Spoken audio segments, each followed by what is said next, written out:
Good morning, metalheads of the internet, and welcome to a brand new episode of the Metal Meltdown. Today we are talking about the latest studio album from Kataklysm entitled Goliath. For almost 30 years now, Kataklysm has been one of the most iconic, one of the most popular, one of the most successful, and one of the most consistent forces in the realms of Canadian death and extreme metal. Since 1992, they've released 3 demos, 2 EPs, 14 other full-length studio albums, with this one, Goliath, being number 15. Their 12th studio album, 2016's Of Ghosts and Gods, won the Best Heavy Metal Hard Music Album of the Year award from the Juno Awards, which, for those of you who don't know, is basically the Canadian Grammy Awards. And they've also been recognized multiple times by the Canadian Independent Music Awards.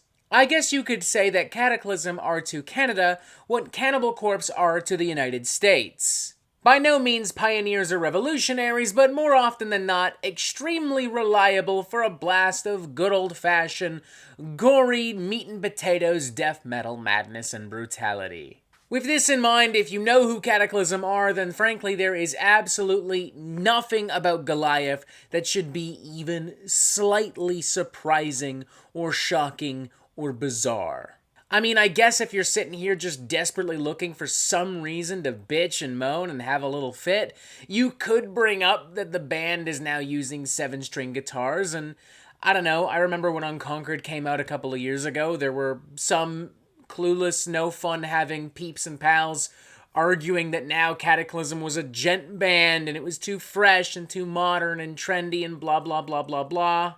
But I don't know, man, I think you'd be sounding real fucking goofy if you were legitimately trying to make that fucking argument. Say what you will of me, but I don't know, I think you'd be pretty fucking silly. You'd be a real silly Billy.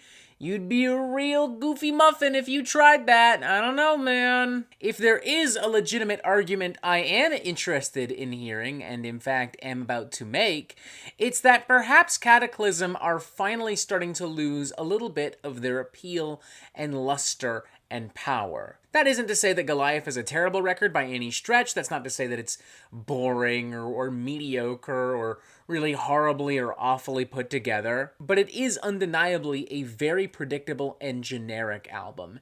And when stacked up alongside some other more recent releases from Outer Heaven and Crypta, it just kind of looks all the more one-dimensional and unremarkable. At least in the case of the aforementioned Cannibal Corpse, I can look at how Cannibal Corpse have actually gotten more technical and have actually gotten sonically more brutal over the years. They've worked with different guitarists, they've worked with different producers, and have kept things just fresh enough, just spicy and varied and new enough. Whereas Kataklysm at this point, to me, it really does feel like they're making the same album over and over and over again. Opening number Dark Wings of Deception, for instance, is signature Kataklysm, arguably at its most signature. A lot of satisfying chugs and grooves and barking gutturals. It's gnarly, it's mean, it's in your face. It works pretty well as an album opener. Then there's Die as a King, which has some extra muscular and triumphant riffage, complemented nicely by some groove-laden, shotgun-blasted percussion. Bringer of Vengeance as well piles on some very simplistic but still semi-effective, like bassy, ham-fisted grooves. I like some of the quieter, more spacious, more anxious sections here with like some isolated vocals and some very monotonous rhythm guitar and some like weirder, kind of eerier, shadowy, kind of like lead guitar stuff. Definitely creates like a nice little contrast and helps to build some atmosphere as well.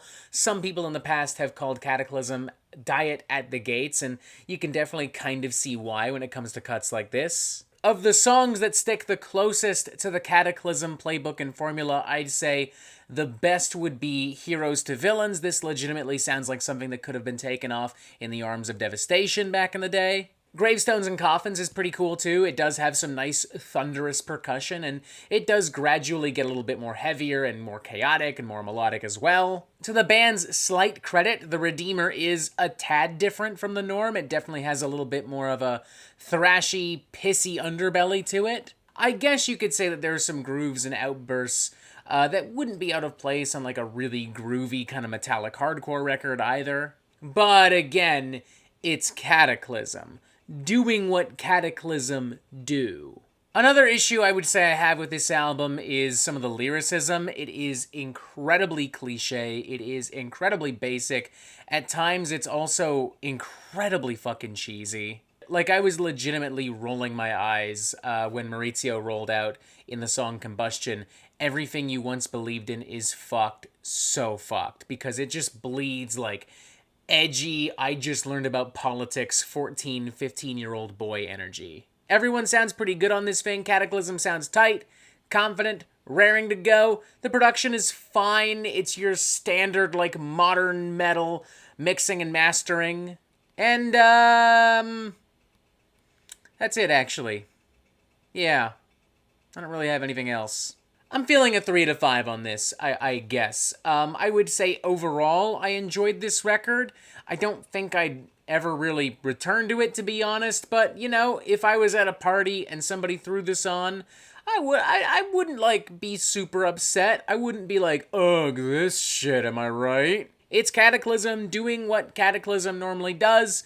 They're not doing it as well as they've done in the past, in my opinion, on this album, and frankly, there are other bands, as we noted before, like Outer Heaven and Crypta, putting out their own death metal records that I think are just way more exciting and I'm way more invested in right now. I don't expect Kataklysm to change, and I really don't think any of their fans would want them to, but I would still maybe recommend, just for shits and giggles, hey, let's mix things up just a bit on the next record. Because I do fear if they continue to just go down this route, doing the same exact things over and over again, I'm just gonna lose interest entirely, same way as I have with Overkill and Anvil. Although that said, there are a lot of people who love what Overkill and Anvil have been doing these past few years, so who knows? Maybe I'm the one who doesn't know how to have fun. Maybe I just need to shut my fucking mouth. Whatever. 3 to 5. It's decent. Not my favorite Kataklysm record, but not my least favorite either. Like, it's solid. It's fun. You know, just whatever, you know.